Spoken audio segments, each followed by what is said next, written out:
Coloca o slide de fundo para mim aí, e sempre deixa essas luzes brancas apagadas. Deixa só as de vapor metálico aqui, por favor. Nós estamos começando hoje, meus amados, uma jornada que nunca fizemos nesta comunidade, nesta nova gestão que o Senhor nos enviou para cá.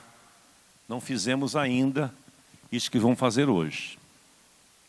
Há uma enorme expectativa no nosso coração, porque Deus vai fazer em nós e através de nós. Nós estamos começando hoje, linkado ao que está acontecendo no mundo, o mundo todo, cristãos de todo mundo, por causa de um movimento que está havendo de missões. Muitas pessoas, muitos profetas levantaram nesses últimos tempos, já de algum tempo, para dizer que nós estamos à beira da última colheita. A última colheita. Jesus está às portas, Jesus está para voltar, e eu não quero ficar de fora. E quando eu soube disto, eu corri atrás de todas as informações, e eu falei, eu não vou ficar de fora desse negócio. Então nós instituímos, já temos avisado aqui pelos líderes e já exaustivamente pelas nossas artes, pelas nossas comunicações. Então hoje oficialmente já estamos em jejum. Será uma jornada de jejum. Jornada não é esse slide, é o outro. É a abertura do slide que eu mandei aí. Então nós vamos abrir hoje falando do poder secreto do jejum e da oração, nesta jornada de 40 dias do jejum de Jesus. Vocês estão imitando quem, Osmar? Jesus. Ah, mas essa é moda agora? É moda, a moda de Jesus. Nós somos cópia dele. Ah, mas vocês estão envolvidos nesse movimento? Estamos no movimento de Jesus. Então, do dia 1º de março, que é hoje, até 9 de abril, esta igreja está sendo convocada, desafiada, assim como se fazia muitas vezes. O jejum na Bíblia, eu vou mandar material para você, não dá para eu falar tudo hoje aqui, eu vou falando aos poucos, mas o jejum muitas vezes era individual, às vezes era a família e às vezes era a nação toda. Deus levantava um líder e ia lá ler o livro de Joel, que você vai ver isso. Ele convocando a nação toda, até as crianças, até os animais jejuando. Todo mundo. Porque eram momentos críticos que Deus estava querendo falar com o seu povo e aprofundar o relacionamento deles com Ele. E Ele convocava, através dos seus profetas, as pessoas a jejuar. Então é uma convocação para você. Se você é membro da Comunidade da Graça, se você é cristão, não é membro da Comunidade da Graça, mas é um cristão, é uma convocação de Jesus para você. Não é uma coisa assim, eu não sei se eu vou participar. Se você pensa assim, você não é um cristão e você não é membro desse rebanho aqui, não está debaixo dessa cobertura espiritual. Aí, ok, sem problema nenhum. Seguimos junto o jogo. Mas é uma convocação, não é uma opção. E eu vou dar para você subsídios ao longo dos dias aí, de como você pode jejuar. Porque há pessoas, acabei de orientar uma amiga ali, há pessoas que tomam medicamento em horário rigoroso. Como é que fica sem alimento? Então eu vou dar dicas para você. Porque você pode jejuar parte do seu dia. Você pode jejuar, por exemplo, de rede social. É o jejum que eu vou começar também, junto com o do alimento. Rede social. Eu só vou postar. Ah, mas o Osmar postou, então eu só vou postar. Eu quero influenciar. Eu quero usar a rede social para comunicar alguma coisa. Não vou ficar navegando em rede social. Já defini isso aí para mim, porque isso rouba muito o nosso tempo. Então você pode jejuar de televisão, você pode jejuar de rede social, você pode jejuar de alimento sólido, e só no líquido, na água, no suco. Você pode jejuar, já estou dando todas as dicas aqui, 1 refeição por dia, 2 refeições por dia, você pode jejuar o jantar, você pode jejuar o café da manhã, o almoço. Agora, o segredo para mim é o seguinte, que neste momento do jejum você foque o tempo de oração e meditação. Porque não adianta nada você jejuar e não ler a Bíblia e não orar. Você vai ter meio resultado. Você quer ter meio resultado? Então, tem um resultado completo. Então, separe naquele tempo que você gastaria fazendo um alimento ou se alimentando, procure concentrar um tempo ali específico para você dedicar-se à oração e à meditação da palavra, e a sua vida não será mais a mesma. Então vamos lá. Lucas capítulo 4. Lucas capítulo 4. Agora o outro slide lá. Deixa aquele lá de fundo para mim. Não, o poder secreto. Aquele que a Karen mandou para vocês aí hoje cedo. Poder secreto do jejum e da oração. Aquela imagem mais escura. Lucas capítulo 4, vamos ver o jejum de Jesus aqui. Vamos ver como é que Jesus se estabeleceu. Jesus, cheio do Espírito Santo, ele já era cheio do Espírito Santo, né? Voltou do Jordão e foi guiado pelo mesmo Espírito no deserto, durante 40 dias, sendo tentado pelo diabo. Nada comeu naqueles dias, ao fim dos quais teve fome. Deixa eu dar uma explicação aqui. Jesus, cheio do Espírito Santo, voltou do Jordão. O contexto anterior, capítulo 3 de João, é o momento que Jesus foi batizado por João. E naquele momento, apesar de Jesus nascer já consagrado do Espírito Santo, mas houve algum sinal externo ali. A hora que ele saiu da água, depois que ele cumpriu a lei, que ele obedeceu, ele reconheceu a autoridade instituída naquele momento, que era João Batista. Jesus não era ninguém, saiba disso. Jesus era uma pessoa comum, ninguém sabia que ele era o Senhor, nada disso. Ele viveu, aprendeu o ofício de carpinteiro com seu pai. Aos 12 anos tem 2 aparições de Jesus antes dessa aí. Quando ele nasceu, na manjedoura, que levaram ele tiveram que sumir com ele, que Herodes tinha procurado todo mundo para matar, sabendo que ele ia nascer. Depois teve um registro bíblico aos 12 anos, quando ele foi ao templo com seus pais, na festa da Páscoa. E aí então os pais perderam Jesus no meio daquela multidão, e quando voltaram, ele estava discutindo Bíblia com aquele povo, com os sábios dos seus dias. E isso já chamou a atenção de todo mundo. Mas ele era Jesus, filho de José. José que mora naquela esquina ali, ó. José casou com Maria. Aquele que é carpinteiro, tem uma marcenaria na esquina ali. Esse menino é dele, é filho dele. Então ele era anônimo. Aí João Batista vem batizando todo mundo. João Batista é precursor do Messias, vem e começa a pregar o arrependimento para a remissão de pecados.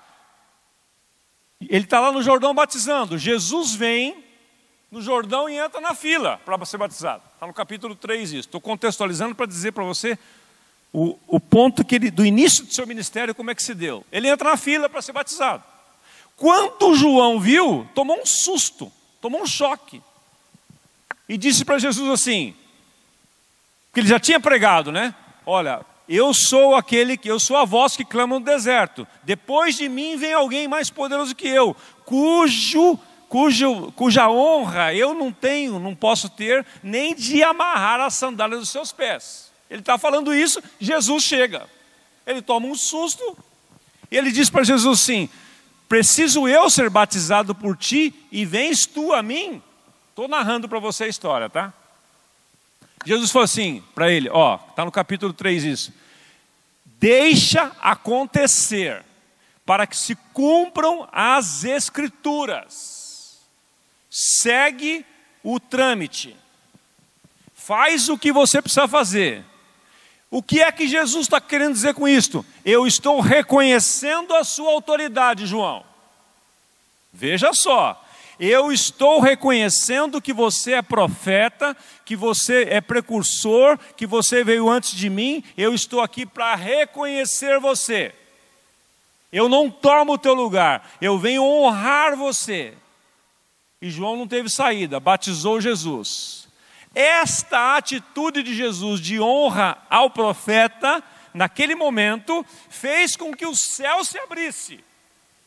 E o Espírito Santo veio na forma corpórea, se incorporou numa pomba e veio Olha só os sinais. Veio uma pomba e pousou sobre ele. Além da pomba, ouviu-se uma voz do céu dizendo assim: este é o meu filho amado, em quem eu tenho todo prazer.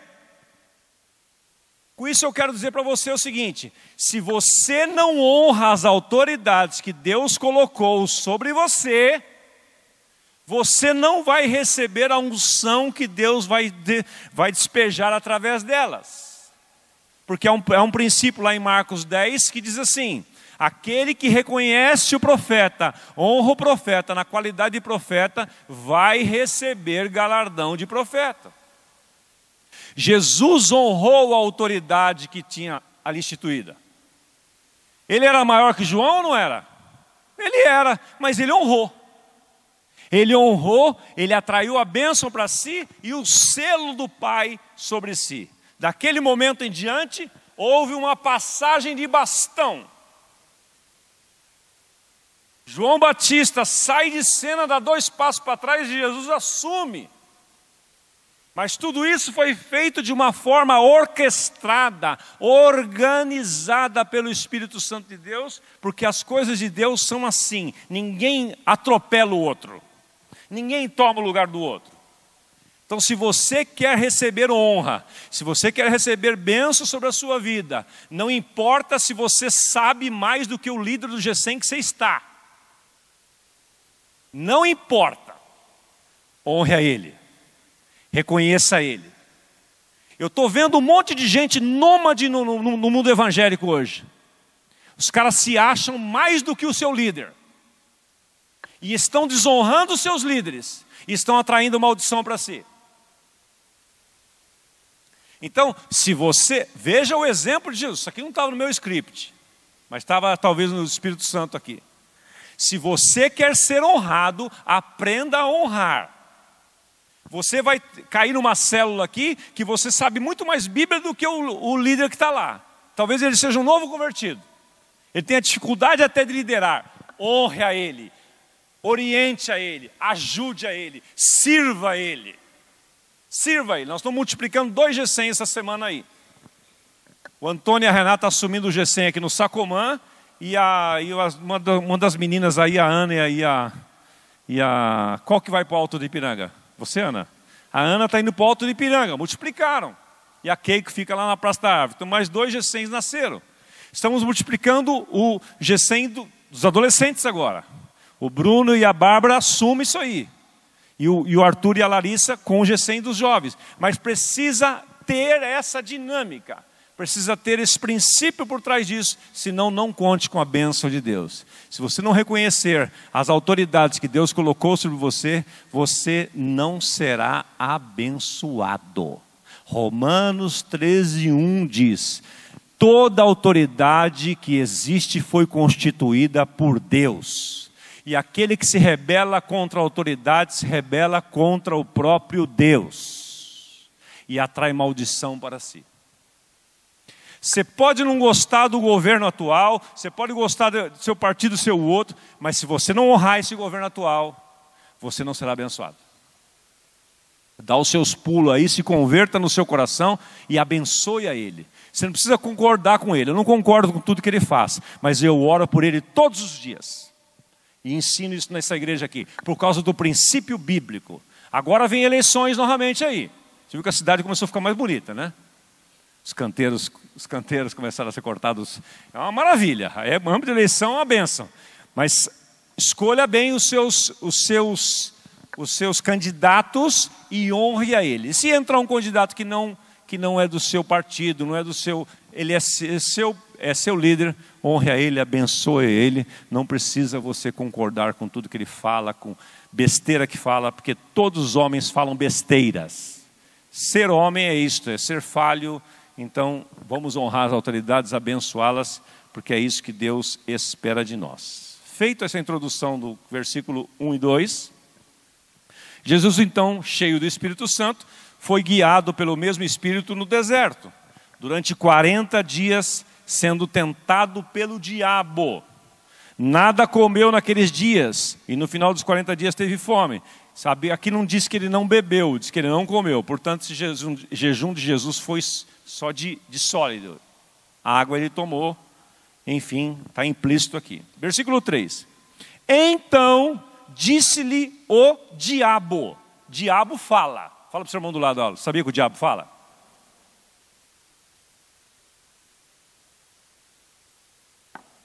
Quantos já ouviram a voz do diabo aqui? Poucos de vocês são todos santos. Vocês não entenderam a pergunta? Quantos já ouviram a voz do diabo aqui? Ah, acordaram. Eu estou para dizer que o diabo fala mais com você do que o próprio Deus. Porque ele não descansa, ele não dorme, ele te atormenta. Como é que eu sei se é Deus ou o diabo? Vou dar uma regra básica e simples para você aqui. João 10:10. O inimigo veio para, senão a matar, roubar e destruir. Tudo que o diabo faz e fala, tem por trás desse, o background dele é isso aí. É matar, roubar e destruir. Quando vem um pensamento na sua mente e você começa a conversar consigo mesmo, cuidado, você não está conversando consigo mesmo, você pode estar conversando com o diabo mesmo. Vem uma sugestão, vem uma ideia, você começa a articular aquilo. É Satanás influenciando a sua mente. Então, o diabo fala, falou com Jesus, imagina conosco. Ele está falando agora com um monte de gente em um monte de lugar, levando as pessoas para o pecado, para a destruição, para a mentira, para o adultério, para a fornicação, para roubar, para fazer tudo. Ele está atuando agora e ele tem um exército que ele derrubou uma terça parte dos anjos para ajudá-lo nessa missão desgraçada. Então, o diabo disse para ele, disse para Jesus, se tu és filho de Deus, o que o diabo faz? Outra dica, ele sempre coloca em dúvida a sua identidade. Ele sempre coloca em dúvida o que Deus falou. Portanto, se você está pensando numa coisa que Deus falou para você, que vai acontecer uma promessa, e a dúvida vem, mas será que vai acontecer? É o diabo que está falando com você. Se tu és o Filho de Deus, manda que esta pedra se transforme em pão. Jesus estava com fome ou não estava com fome? Qual foi a tentação de Satanás? De comida. Transforma essa pedra em pão, você é poderoso. Mas Jesus lhe respondeu, está escrito. Você vai notar que toda a resposta de Jesus para Satanás na tentação foi com base na Escritura. Por isso que se você conhecer a Bíblia, meu amigo, você está ralado. Ele vai te enganar, ele vai te seduzir e ele vai acabar destruindo você. Está escrito, não só de pão viverá o homem, e elevando-se, e elevando-o, mostrou-lhe num momento todos os reinos do mundo. Veja a cena aqui, Satanás pega Jesus assim, ó, vem aqui agora. Vem aqui em determinado momento, determinado lugar. Eu tive o privilégio de estar nesse monte da tentação, no pináculo lá do negócio. Estrategicamente é um monte altíssimo, onde você vê toda a região da Galileia. Satanás levou ele para ali e disse para ele assim, olha, veja aqui, ó, tudo isso eu te darei se prostrado me adorares. Como é que o diabo falou que ia dar alguma coisa para ele? Como é que eu posso dar alguma coisa se não é minha? Não consigo dar. Aí tem um segredo aqui, ó. Continua a leitura para você ver. Mostrou-lhe no momento todos os reinos do mundo. Disse-lhe o diabo, dar-te-ei toda esta autoridade e as glórias destes reinos. Olha o final do versículo agora. Porque ela me foi entregue e eu dou a quem eu quiser. Veja a profundidade disto. Satanás tenta Jesus dizendo, eu posso dar a você as glórias desse reino e a autoridade sobre tudo, porque foi dado a mim. Pergunta a você, quem é que deu para Satanás? Quem que deu essa autoridade para Satanás? Quem deu essa autoridade para Satanás? Gênesis capítulo 1, meus irmãos. Quem deu essa autoridade para Satanás? Você. na pessoa de Adão. Gênesis 1:26, Deus faz o homem à sua imagem e semelhança e dá a ele domínio sobre tudo. Gênesis 3, o homem pega esse domínio e joga fora. Não quero isto, eu quero o prazer momentâneo. Ele cede à tentação do diabo lá no Éden. Naquele momento ele pegou a autoridade que Deus havia dado para ele, deu na mão do diabo. É isso que ele está dizendo aqui, ó. A mim me foi dado. O diabo, Satanás, ele faz o cara ficar milionário e famoso. É só fazer um pacto com ele. Está cheio de gente assim, ó. Em Brasília, em Salvador, no Rio de Janeiro, em São Paulo. Gente pactuada com Satanás. Gente que faz pacto com o diabo para ganhar, para ter a unção da sedução. Eu já vi artistas aí, não vou citar o nome dela para não dar bola para ela, dizendo assim: eu conquisto quem eu quiser. É uma unção maligna. Quem que deu isso? Foi Deus? Foi Satanás. Então Satanás leva as pessoas a prosperarem, leva o cara a ganhar dinheiro, leva o cara a ter influência, porque ele vai usar aquele cara para destruir um monte de gente. Matar, roubar e destruir. Foi Adão que deu isso lá atrás. Esta autoridade foi dada por Adão. E ele está dizendo: ó, eu posso dar a você, é meu. 1 João capítulo 2, versículo 15, a palavra de Deus diz assim, oh Jesus, Espírito Santo me ajuda aqui. Jovens, eu os escrevi porque sois fortes, a palavra de Deus está em vós e já venceste o maligno. Porque a concupiscência do mundo, o desejo do mundo, a cobiça da carne é de Satanás. Não ameis o mundo, lembrei, não ameis o mundo, nem o que mundo há, porque tudo que há no mundo é concupiscência, desejo da carne, desejo deste mundo. Foi dado a Satanás. É por isso que ele tem uma influência tremenda. É por isso que os meios de comunicação, na maioria, estão nas mãos de Satanás. As novelas são engendradas por homens pactuados por Satanás para destruir as famílias. Preste atenção, pais. A Disney faz filmes inspirados por Satanás para desenhos animados. O homem deu tudo isso para eles. Por isso que Deus tem levantado alguns pastores que a gente até conhece, o Aaron McManus, o Dave Gibbons e outros caras aí, o próprio Francis Chan, que estão ganhando cineastas para Jesus, para que esses caras voltem lá para Disney, para Hollywood, para Universal Studios, para produzir filmes que levem as pessoas a refletirem, a pensarem. Como o filme, por exemplo, vários deles, né? Estão acontecendo aí filmes cristãos aí que estão fazendo sucesso. Esse que agora teve aí uma campanha no cinema. Mais que Vencedores. O próprio Victor Hugo escreveu aquela peça que se chama o filme Os Miseráveis. Então Deus está levantando. Mas foi dado a Satanás. Foi dado a Satanás. A economia do mundo está na mão de quem? Está na mão de caras que estão dilapidando as riquezas do mundo e escravizando o povo, meus irmãos. Quem que deu? Foi Adão lá atrás. Graças a Deus que Deus levantou o povo judeu para compreender a lei e dizer, não, Deus falou que eu sou cabeça, eu não vou ser cauda, eu vou emprestar muito, não vou tomar emprestado, eles estão revolucionando o mundo, graças a Deus por eles. Mas na maioria das vezes está nas mãos de Satanás. E ele inspira os caras a fazerem coisas terríveis. Porque o versículo aqui está dizendo isso. Versículo 7. Portanto, se prostrado me adorares, toda será sua. Mas Jesus lhe respondeu, está escrito, ao Senhor seu Deus adorarás e só a Ele darás culto. Então levou-o a Jerusalém e colocou sobre o pináculo do templo de novo. Se tu és o Filho de Deus, se joga daqui, ó. Voa, vai. Aí Satanás, vendo que toda hora ele estava citando a Bíblia,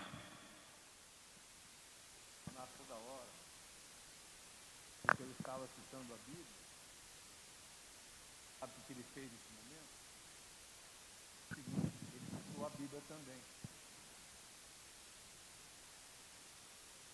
Está escrito: para a ordem a seu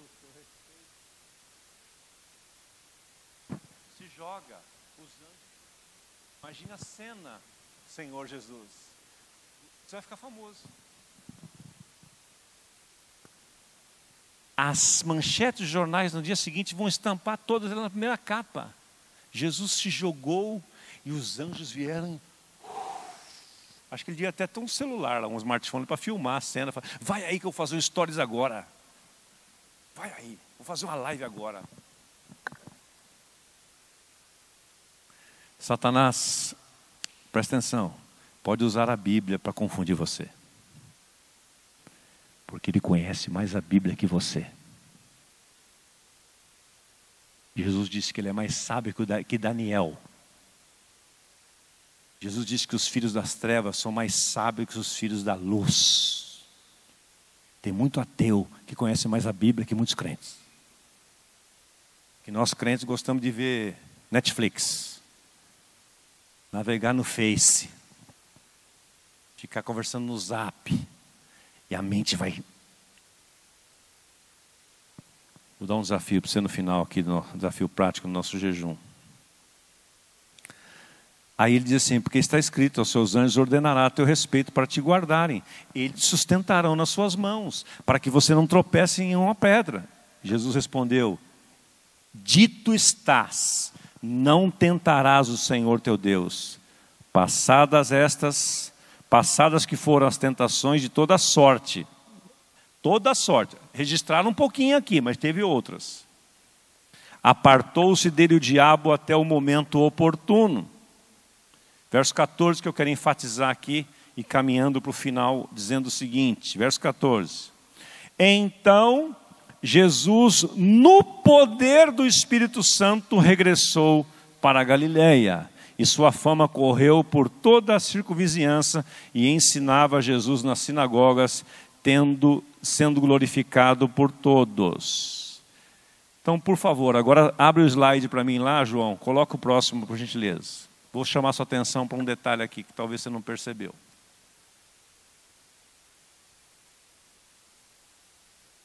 O ministério de Jesus começou com oração e jejum.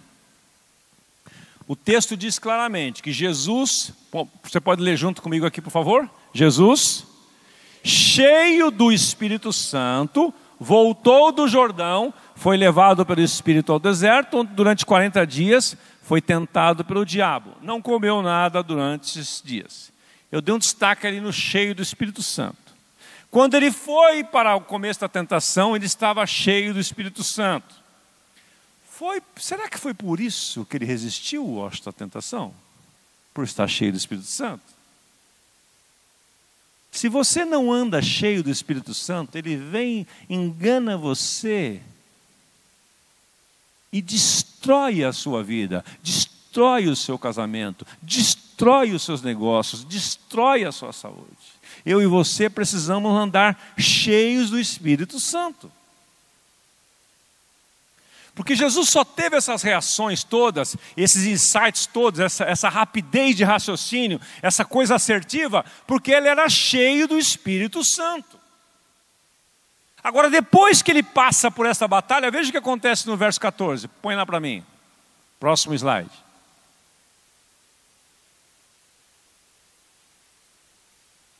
Cri, cri, cri. Próximo slide. Após esse período de jejum, Lucas então registrou que Jesus, no poder do Espírito Santo, regressou para a Galileia. Ele foi para a tentação cheio do Espírito Santo, para ser testado. A hora que ele foi testado, ele saiu dali transbordando.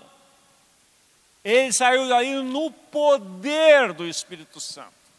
Sabe quando você vai para uma batalha e depois você vence aquela batalha? Você não é mais a mesma pessoa. Você já viu os lutadores quando saem do ringue sendo campeões, como é que eles saem? Sai com o peito levantado assim, sobe no ringue, Ele não é mais o cara, ele não é mais a mesma pessoa que ele chegou ali. Ele chegou no mesmo patamar, mas quem venceu sai dali com grana no bolso, com mais fama, com mais autoridade e para desafiar outro. Jesus foi a mesma coisa. Ele entrou naquela disputa, cheio do Espírito Santo, mas ao sair dali o texto diz: Jesus, no poder do Espírito Santo, regressou para a Galileia. O ministério de Paulo começou com um jejum durante 3 dias. Atos capítulo 9. Ele foi levado para o deserto e ficou 3 dias direto, sem comer nem beber nada. E ali começaram as revelações.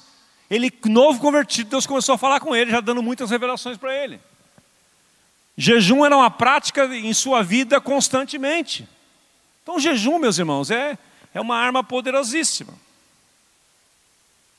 No slide seguinte, tem também aí a questão da importância do jejum para a igreja primitiva. A igreja primitiva orava e jejuava constantemente. Atos 12, 13. Josafá, outro exemplo. Daniel. E agora eu quero encerrar com uma história aqui. Eu tenho recomendado para vocês todos. A Renata foi no distribuidor semana buscar vários livros desses. O Poder Secreto do Jejum e da Oração, do Mahesh Chavda, que é filho de indianos, nascido no Quênia, uma das maiores autoridades sobre jejum no mundo atualmente. Ele está vivo ainda. Quem faz a recomendação desse livro é o Mike Bickle, do I Hope, e o John Arnott, que é o pastor sênior lá da igreja do Avivamento, lá em Toronto, no aeroporto. Então, se os caras estão recomendando, é porque é bom mesmo. Então veja aqui, eu só quero ler uma experiência dele aqui para você na íntegra, para ser fiel ao que ele escreveu e vai estimular você. Em seguida nós vamos orar aqui no final. No início da minha caminhada com Cristo, trabalhei num hospital para crianças com deficiência mental, em Lubbock, Texas. Exatamente como Jesus foi dirigido ou impelido pelo Espírito Santo ao deserto, eu fui impelido a entrar no meu deserto no Texas, uma escola pública para crianças com alto grau de deficiência. Foi um dos lugares mais trágicos que eu já estive. Meus dias eram preenchidos com horas de sofrimento, de interação com crianças feridas e despedaçadas num ambiente cheio de odores mais podres do que você pode imaginar. As crianças com quem eu trabalhava não tinham controle nenhum sobre seu esfíncter. Então elas evacuavam sem controle. Muitas vezes elas se lambuzavam de fezes elas mesmas e umas às outras. Até as portas onde elas passavam e até a mim mesmo. Com frequência eu questionava: Senhor, és tu realmente que me dirigiste até aqui? Logo compreendi que o Senhor tinha me levado até lá pela sua soberania para me ensinar sobre Ele mesmo. Aquele lugar em Lubbock, Texas, foi a minha escola particular do Espírito Santo. Na verdade, a maioria dos princípios chaves que uso hoje no meu ministério eu aprendi naquele lugar. Havia ali centenas de criancinhas, a maioria delas basicamente rejeitadas ou descartadas pelos próprios pais. Embora oficialmente fossem guardadas, entre aspas, pelo Estado, na verdade eram pedacinhos de humanos feridos que ninguém queria ou reivindicava. O Senhor me disse: minha palavra diz, ainda que te abandone pai e mãe, eu te acolherei. Quero que você vá e ame esses pequeninos e seja um embaixador do meu amor. Então eu fui. Nas primeiras 9 horas eu trabalhava com as crianças do ambulatório que podiam andar. Depois ia para a ala daquelas que não eram capazes de andar, trabalhar com bebês deficientes mentais. Já pensou a cena? Muitas de suas mães eram dependentes químicas de heroína e outros chegaram lá depois de terem sido brutalmente atacados e feridos por pais alcoólatras em uma crise de raiva ou delírio alcoólico. Esses bebês ficavam em pequenos berços até serem grandes demais para permanecerem ali. Eu pegava aqueles bebês em meus braços, abraçava-os e gentilmente embalava-os numa cadeira de balanço, enquanto orava em línguas, minha linguagem de oração do Espírito Santo. Eu sabia que Jesus os amava e sabia que tinha de amá-los também. Era como se Jesus tivesse partido o seu coração e colocado um pedacinho dele em mim. E eu verdadeiramente amava aqueles pequeninos. Depois dessas ações todas, veja o que aconteceu. De repente descobri que esses pequeninos que supostamente nunca deveriam andar, estavam andando. Deus começou a restaurá-los. Uma garotinha que tinha uma ficha médica confirmando cegueira, nascera cega, havia começado a enxergar e responder visualmente. Todas as vezes que eu entrava no seu quarto, mesmo que não fizesse nenhum barulhinho, ela se virava, olhava para mim e estendia os seus bracinhos. Oh, Jesus! É verdade, o Senhor começou a curar aquelas crianças. Foi durante esse tempo que atribuíram a mim a chamada força-tarefa de psicologia, a fim de que técnicas modificadoras de comportamento fossem aplicadas em algumas crianças. Essas técnicas foram designadas a adolescentes deficientes de 15, 16 até 20 anos de idade, para ensiná-los como amarrar seus sapatos ou ir ao banheiro sozinhos. Nunca me esquecerei do dia em que encontrei com um garoto de 16 anos, é aqui que eu cheguei na história agora, a quem eu chamarei de Steve. Steve era portador de síndrome de Down, uma moderada a grave forma de retardo mental, frequentemente caracterizada pela redução da capacidade mental e determinadas deformidades físicas. Steve fora afligido com algo ainda pior. Ele se automutilava, gritava e constantemente batia no seu próprio rosto. O conselho dos psicólogos da escola haviam conseguido permissão das autoridades responsáveis de Austin, Texas, para aplicar uma terapia de choques elétricos em Steve durante o período de 6 meses. A medicina que fez para o menino. Esse condicionador de operação negativa, como era chamado, tinha o objetivo de modificar o comportamento de Steve por meio de uma aplicação de choques elétricos no instante que ele agredisse a si mesmo. Eles fizeram um gráfico do seu comportamento durante aquele período e eu pude ver o resultado. Steve ficou cada vez pior ao invés de melhorar. Na época em que eu estava lá, seu rosto era semelhante à pele seca de um jacaré, porque continuamente ele se batia. Finalmente os enfermeiros amarraram as mãos de Steve em talas de madeira e dessa maneira ele não conseguia mais dobrar os seus braços para alcançar a sua mão.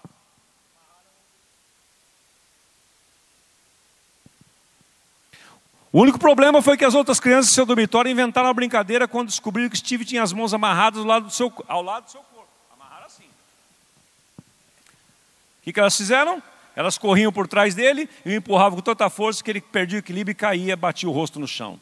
Como Steve não podia mais instintivamente proteger seu rosto com as mãos na queda, por seus braços estarem presos à tala, todas as vezes que as crianças o empurravam, fazia essa brincadeira, ele caía de cara no chão, sem nenhuma chance de proteger o seu rosto ou suavizar a queda. Uma resposta para Steve? A maior parte do tempo encontrávamos com o nariz, lábios e boca sangrando. Todas as vezes que eu ia até lá, Steve podia sentir o amor de Deus por meu intermédio. Então ele colocava a cabeça no meu ombro e chorava. Até que um dia eu disse: Deus, o Senhor me disse que havia me enviado aqui para amar essas crianças. Qual é a resposta que o Senhor tem para Steve? Muito claramente ouvi a voz do Espírito Santo dizer: essa espécie só sai pela força da oração e do jejum. Embora isso seja muito familiar a você, soou totalmente estranho para mim. Estudei e me graduei numa universidade teológica, mas nem mesmo sabia que o Espírito estava citando para mim uma passagem das Escrituras de Mateus 17, 21. Outra coisa que não aprendi durante os meus 4 anos de seminário foi a questão do jejum. Eu dizia: jejuar não significa privar-se de comida e água. Então eu não comia nem bebia nada. Não percebia que quando o jejum incluía comida, eu sonhava com frango frito, batatinha e bife. Também não atinava para o fato de que quando você jejua de água, suas prioridades mudam. No 3º dia do meu jejum de água, ele começou a jejuar, né? Deus mandou, ele começou, sem saber direito. 3º dia do meu jejum de água, comecei a ficar com inveja todas as vezes que eu ouvia o barulho de alguém lavando a mão na pia do banheiro. Certa vez uma pessoa saiu do banheiro e eu disse: sabe de uma coisa? Você poderia estar bebendo aquela água. Ele respondeu: o quê? Eu apressadamente disse: não é nada, não esquece. No 4º dia do jejum dele, o Senhor falou comigo: você pode beber água. e comecei então a beber água, mas mantive o jejum de alimento até o 14º dia. Então o Senhor me disse: agora ore pelo Steve. Prepare-se aí. Quando cheguei para o meu turno naquele dia da escola, levei Steve para o meu pequeno escritório, um cubículo, e disse a ele assim: Steve, sei que talvez não entenda o que estou dizendo, mas seu espírito é eterno. Gostaria de lhe dizer que sou um servo do Senhor Jesus Cristo. Estou aqui para pregar as boas novas para você. Queria que você soubesse que Jesus Cristo veio para libertar os cativos. Então eu disse: em nome de Jesus, espírito maligno de mutilação, saia dele agora, em nome de Jesus. De repente, o corpo de Steve foi arremessado a aproximadamente 2,5 metros de altura. Depois caiu no chão e ele deu um grande suspiro. Imediatamente senti um cheiro forte de ovo podre e de enxofre queimado que aos poucos foi desaparecendo da sala. Rapidamente corri na direção de Steve, carreguei os meus braços, retirei as talas de madeira, enquanto ele me olhava com os olhos enormes. Então Steve começou a dobrar os seus braços, sentiu suavemente o seu rosto. Eu o olhei gentilmente tocar os olhos, nariz e ouvidos. Ele então começou a chorar até soluçar. Ele percebeu que pela primeira vez não estava sendo levado a bater em si mesmo. Suavemente tocava no seu rosto e estava liberto. Naquele momento inesquecível, o Senhor me revelou uma arma poderosíssima que Ele nos deu para destruir os laços fortes da prisão e para libertar os cativos. Em poucos meses, todas as cicatrizes desapareceram do rosto de Steve e ele começou a curar-se porque não batia mais em si mesmo.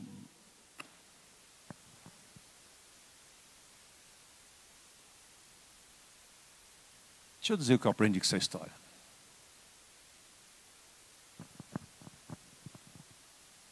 Tem muitas lutas que você está enfrentando, que elas são eminentemente espirituais e você não percebeu isto.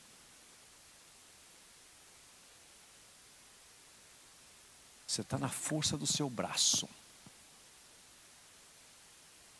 Você quer vencer o seu filho na base da imposição. Você quer vencer a rebelião do seu filho na base da imposição. Eu sei porque eu fiz isto muitas vezes. Eu chegava ao ponto de fazer ameaças para meus filhos que você não tem noção. Tal era o meu desespero quando eles chegaram na fase da adolescência e começaram a se rebelar contra tudo e contra todos, que era natural. Era uma fase de eu chamar para perto e ser amigo deles. Ser firme com eles, mas ser amigo deles. E eu comecei a impor. E eu lembrei de 3 jejuns de 40 dias que nós fizemos. O terceiro eu fiz sozinho.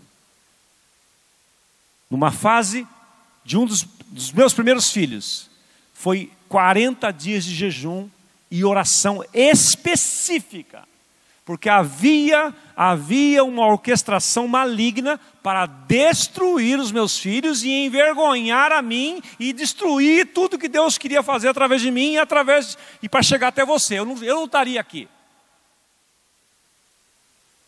E começamos a orar e jejuar, amar e profetizar sobre eles.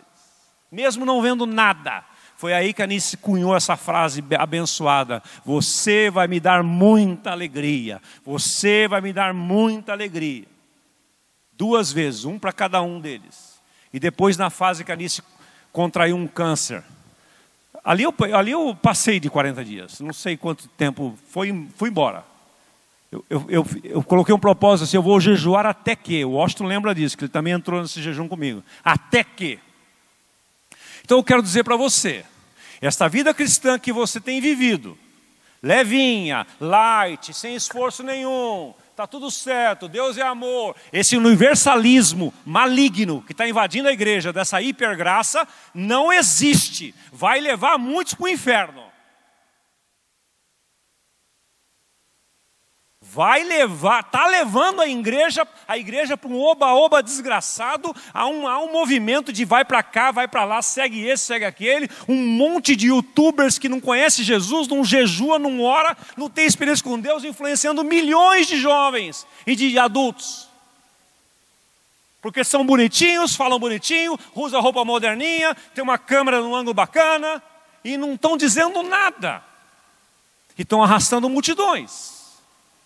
Muitas lutas que você está vivendo na sua casa, no seu casamento, com os seus filhos, nos seus negócios, há uma oposição maligna ali. A hora que eu vi esse cara contando isto, eu entendi, porque alguns irmãos que nós tivemos lá visitando eles o ano passado, nessa época de fevereiro, têm orado e têm tido êxito com pessoas com síndromes de Down, pessoas com problema psiquiátrico, que já jogaram os caras nos hospitais e eles estão sendo curados, porque eles resolveram acreditar que isto poderia ser demônio. Nem tudo é demônio, tá? Deixo bem claro. Mas como é que você vai saber o que é e o que não é? Mete um jejum de 40 dias, você vai ver se é ou não é. Agora, o que não dá para você fazer é terceirizar isso para mim. Nós estamos na nova aliança, todos nós somos reis e sacerdotes. O pastor vai jejuar 40 dias, vou mandar os pedidos de oração, tudo para ele lá. Aqui na Universal que eu vou subir no monte para você não. Que lá tem outras coisas por trás daquela subida no monte. Custa caro pra caramba. Eu quero você indo no monte comigo. Quero você me chamando, Alan, para o monte. Pastor, vamos orar mais. Pastor, quando é que vai ter aquela semana de oração? Vamos começar direto, pastor. Quando é que nós vamos ter homens de honra todas as manhãs aqui? Por que só terça-feira, pastor? Que moleza essa igreja, pastor. Eu quero que você faça isso comigo, Bruno. Eu quero que vocês me empurrem.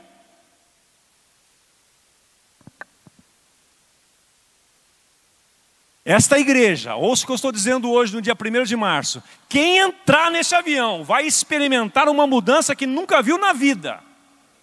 Coisas extraordinárias já estão acontecendo, vão acontecer naturalmente sobrenatural aqui dentro.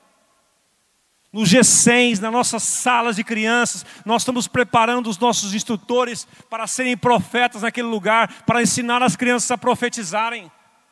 Para ensinar as crianças a orarem uns pelas outras. Já tem acontecido, mas vai ser numa proporção gigantesca. Então eu vim aqui nesta manhã para dizer para você, é tempo de buscar ao Senhor. Esta batalha que você está vivendo, essa vida encruada que você tem, que não vai para frente nem para trás, essa mesmice, essa letargia, esta sonolência, vai acabar na sua vida quando você se posicionar. Quando você se posicionar. Quando você chegar e ser como Daniel, levado escravo lá para Nabucodonosor. Falou, não vou me contaminar, tem que dobrar, tem que fazer isso. Se você não fizer isso aqui, você não vai ter prosperidade, você não vai crescer nessa empresa. Aqui assim, o esquema é esse. Você fala assim, eu não entro no esquema. Daniel fez isso, teve peito para fazer isso. Não se acovardou e Deus o honrou. Já descobri através do Chris Valentin que hoje as Nações Unidas tem textos que elas usaram na Constituição que foram escritas por Daniel lá na corte de Nabucodonosor. De direitos humanos. Foi lá, de lá o negócio surgiu. Então eu estou chamando você para uma revolução. Eu estou chamando hoje aqueles que estão cansados de uma vida de mesmice. Sua vida não prospera, sua casa não prospera. Você é igual a 10 anos atrás ou está pior hoje. Tem alguns que estão pior hoje. Se você não está crescendo em intensidade e santidade diante de Deus, você está apostatando-se da fé. Se você está pensando em aposentadoria, e cansado é porque você não tem tempo com Deus, não tem tempo de oração, não tem tempo de jejum. Envolva os seus filhos nisso, envolva a sua casa, envolva a sua família, envolva todos. Envolva o cachorro da sua casa nesse jejum. Você vai tomar só água agora. Coitado. Uma parte do dia, depois você dá uma bolachinha para ele. Quantos querem entrar nessa jornada? Você não é obrigado. Talvez você fale assim, não, eu quero essa mesmice mesmo, eu gosto da coisa morna. Não me venha não, Osmar, tá bom, eu já estou cansado. Eu estou cansado. Não é para os cansados, aqueles que querem, fiquem em pé comigo, por favor.